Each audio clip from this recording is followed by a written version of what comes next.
ये सोच रहे थे कि हमारे शास्त्रों में लिखा जाता है दर्शन। दर्शन का अर्थ होता है देखना। जब हम किसी छवि को देखते हैं तो उसमें हम क्या देखते हैं?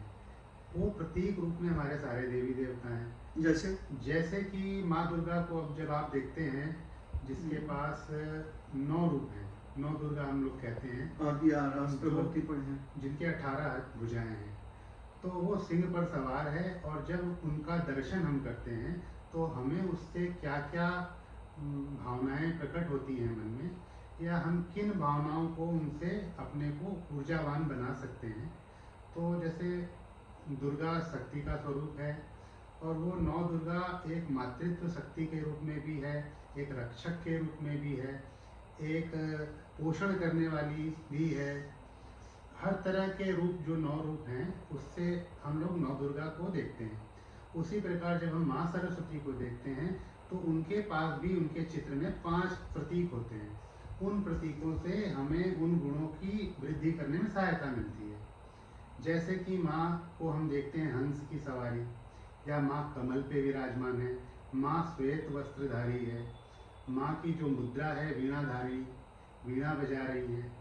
और इसी तरह से 5 उनका जो गुण है, हाथ में वेद की पुस्तक है, माला है। तो जब हम माँ सरस्वती के स्वरूप का चिंतन करते हैं तो उन 5 गुणों का हम अपने अंदर विकास कर रहे होते हैं। तो उसी तरह जब हम किसी और देवी देवता को देखते हैं तो उसके स्वरूप में जो गुण हमें दिखते हैं, हम उसका चिंतन करके अपने अंदर उनका विकास कर रहे होते हैं। माने जो स्वरूप सामने है, जैसे गणेश जी के स्वरूप पे हमने काफी बातें की है, अब तो समाज पूरा जानने लगा है। इसी प्रकार से माँ दुर्गा का स्वरूप है। और ये सोचो, हम लोगों को खुद को नहीं पता तो हमारे आने वाली संतानों को क्या पता होगा, पीढ़ियों को क्या पता। हम कहते हैं हम लोग मंदिर जा रहे हैं दर्शन करने, लेकिन हम दर्शन करते कहाँ हैं? जब हम छवि को देखेंगे किसी, बार्गेनिंग करने लग जाते हैं। नहीं, और उसमें क्या दर्शन करना है? उनके सारे प्रतीकों को देखकर आत्मचिंतन करना है और अपने अंदर उन गुणों को बढ़ाना है। जितने भी देवी देवता हैं हमारे अंदर की ऊर्जा को बढ़ाने के लिए, ना कि हमें गिफ्ट ला के देने के लिए। That's the point. क्योंकि जहाँ भी होता है ना, मंदिर में आदमी जा रहे हैं और गणेश जी के सामने खाली और खाली डीलिंग वाली बात हो जाती है। हमें पूजन पद्धति, भगवान के विषय हमें पता नहीं है। और हम देखिए, भगवान से जो मांगते हैं, भगवान किस रूप में हमें देते हैं? हमें कोई डिलीवरी बॉय आके कुछ नहीं देता है। जो भी देता है भगवान हमारे कर्मों के माध्यम से देता है। जब हम अपने अंदर उन गुणों को बढ़ा लेंगे तो हम वो कर्म करेंगे, उस कर्म का जो रिजल्ट आएगा वो हमारा प्रतिफल है। अच्छा, बहुत बढ़िया। तो एक बात बता दें कि अब सरस्वती पूजा है, वसंत पंचमी। यूँ तो वसंत पंचमी ये प्रकृति से जुड़ा हुआ है, चारों तरफ मैंने पतझड़ के बाद में वसंत का मौसम है। और जैसे आज ही अपने गए थे पीले खेत में सरसों के, तो प्रकृति अपने अनूठे स्वरूप में है और उस स्वरूप के साथ हम एकाकार हो जाते हैं।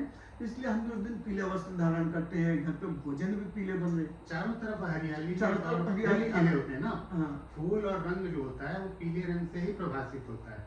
जब आप किसी खेत में अनेक रंग देखते हैं तो पीला रंग दूर से आकर्षित करता है। हजारों रंग होते हैं प्रकृति में, लेकिन पीला रंग दूर से दिखाई देता है। ये उत्सव आनंद का भी प्रतीक है। उत्सव ये तो हो गया। अभी जैसे माँ सरस्वती, अपनी बात हो रही थी, फिर प्रतीक पर आ जाते हैं। तो माँ सरस्वती, तो माँ सरस्वती के प्रतीक के हिसाब से जैसे कमल पर विराजमान है, ये अभी अपना बात कर रहे थे, तो थोड़ा सा इस पर बताओ। जैसे कमल प्रतीक होता है कि हम बुराइयों में भी रहकर अपने अंदर अच्छाई धारण करें। कमल का क्या गुण है? सबसे पवित्र पुष्प माना जाता है और खिलता है कीचड़ में खिलता है और टच नहीं करता है कीचड़ को कभी भी। मतलब कीचड़ में लिप्त नहीं रहता, जहाँ जाता कीचड़ की एक बूंद तक नहीं लेगा। हम लोग अपने आप को ऐसे डेवलप करें कि हम चारों तरफ बुराइयों से घिरे रहें, लेकिन अलग से दिखाई देते रहें कि ये आदमी सही है। इसको हम इस प्रकार से भी मान सकते हैं कि व्यक्ति किसी भी जीवन में हो, अपने कर्मों के दम पर, ऐसा बहुत जन बोलते ना, मैं फलाने परिवार में जन्म लिया, मेरी ये प्रॉब्लम थी, ये था वो था, तो कहीं भी आप हो, लेकिन अपने कर्मों के दम पर आप श्रेष्ठता को पा सकते हैं। बिल्कुल पा सकते हैं। और जैसे और भी प्रतीक हम देखते हैं माँ सरस्वती का, तो माँ सरस्वती ज्ञान की देवी है, वेद उनके हाथों में है। इसका मतलब है कि आप अपने को अध्ययन से जोड़कर अपने ज्ञान को बढ़ाते रहिए। माँ सरस्वती का जब भी आप चिंतन करें तो आपको लगना चाहिए कि आप ज्ञान को निरंतर अपने अंदर अडॉप्ट करते जा रहे हैं। दूसरा, हंस उनके साथ है। तो ज्ञान जब हम लेते हैं किताबों से, तो उसमें हजार विषय हैं और वो हमेशा तर्क में इंसान फंस जाता है, क्या सही क्या गलत। तो हंस इसका प्रतीक है। आपके दिमाग में हजारों बातें हैं, लेकिन आपको रखना किन बातों को है। जैसे हंस मोती चुगता है, बहुत सारी बुराइयों के बीच में से वो सिर्फ मोती ग्रहण करता है। या ये कह सकते हैं कि हंस एकमात्र ऐसा जीव है जो दूध और पानी को मिला देने पर सिर्फ दूध ग्रहण करता है, पानी छोड़ देता है। छील निरा अलग करना, निर्छील विवेक। हमको पता होना चाहिए कि हम किसी से बात सुन रहे हैं, तो हो सकता है वो कितना भी महान व्यक्ति हो, उसकी 100 बातों में 20 बातें गलत भी हो सकती हैं। तो हमें ये विवेक रखना पड़ेगा कि हमें क्या चुनना है, क्या नहीं चुनना है। बहुत बढ़िया। कमोटी, आज के दिन तो ऐसे हंस प्राय लुप्त हो गए हैं, क्योंकि पिछली बार भी जब बात हो रही थी तो कोई बोल रहा था, बोले यार ऐसा हंस मुझे तो दिखा नहीं, क्योंकि मानव हंस को मार मार के खा रहा है, ऐसे हंस विलुप्त हो गए। मगर प्रतीक के रूप में ये गुण हमें जीवन में अपनाना चाहिए, और ये ज्ञान की पराकाष्ठा भी हो बिल्कुल कि भाई आप विवेकशील इतने हैं कि क्या अच्छा उससे ग्रहण करना, बाकी चीजों को। और माँ सरस्वती ज्ञान के साथ साथ कला की देवी है। प्रकृति में नीरसता आ जाएगी अगर कोई इसमें कला न हो, संगीत न हो।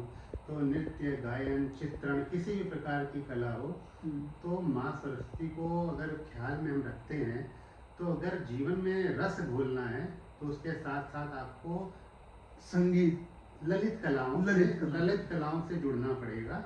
और अगर आप ललित कलाओं से जुड़े बिना सिर्फ कोरे ज्ञान में ही पड़े रह जाएंगे, तो आत्म शांति मिलने वाली नहीं है। तो उनके हाथ में वीणा है, जो श्रेष्ठ वाद्य यंत्र है, जो नारद मुनि का वाद्य यंत्र है। तो इसलिए वो बोलते कि भाई ब्रह्मा जी ने सृष्टि की रचना की, तब उसमें स्वर नहीं था, सब कुछ नीरस था। और जैसे ही माँ सरस्वती ने वीणा बजाई, वीणा बजाते चारों तरफ बसंत में स्वर आ गए। वसंत ऋतु इसी का आगमन का प्रतीक है। अच्छा कि वीणा बज रही है और उत्सव आनंद हो रहा है, और बहुत अच्छा। और साथ साथ वो मनके की माला भी, मनके की माला होती है निरंतरता की, कि जब आप किसी कार्य को करते हैं तो करके बीच बीच में छोड़ना नहीं है, हमें उसको निरंतर पॉलिश करते चलना है। जो ज्ञान हमारे अंदर आया है उसको बार बार रिपीट करना है, उसमें फिर काट छाट करके और शुद्ध करके उसको बार बार रिपीट करना है। और एकाग्रता का प्रतीक होता है माला। जब आप माला फेर रहे होते हैं तो आपका ध्यान इधर उधर नहीं रहता, मनके पे टिक जाता है। मन का, मन को अगर कंट्रोल करना है तो मन का। वाह, चलो। अच्छा, और सफेद वस्त्र धारण किए हुए, सफेद वस्त्र सात्विकता, शुद्धता, सौम्यता और स्थिरता का और शांति का प्रतीक है। मन जब शुद्ध और शांत रहेगा तभी वो ज्ञान अर्जन कर सकता है, तभी वो संसार का कल्याण कर सकता है। और सफेद वस्त्र, कोई ये भी कह सकता है कि वसंत ऋतु में तो अनेक रंग होते हैं, तो माँ सरस्वती क्यों अनेक रंगों में नहीं दिखती है, सफेद रंग में दिखती है। साइंस भी मानता है कि जब सारे रंग मिल जाते हैं तो वो सफेद।